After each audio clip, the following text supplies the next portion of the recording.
তাদের পরিচয়টা আমি আপনাদের সামনে দিচ্ছি। এরা হলাম গ্রামীণ ফোনের সাবেক কর্মী, গ্রামীণ ফোনের সাবেক চাকরিচ্যুত কর্মীরা আমরা এখানে দাঁড়িয়েছি।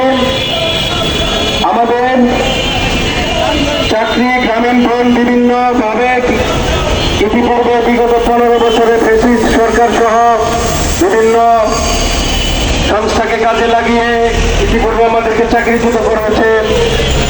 পাশাপাশি আমাদের অনেক পাওনা এখনো গ্রামীণ ফোনের কাছে রয়ে গেছে।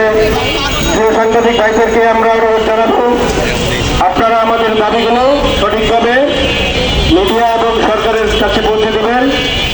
আমি বক্তব্যের শুরুতে আপনাদের উদ্দেশ্যে জানাতে চাই, আমরা 2010-11-12 সালে 5% বিলম্ব বকেয়ার একটি বিশাল অ্যামাউন্ট এখন পর্যন্ত গ্রামীণ ফোনের কাছে পাই।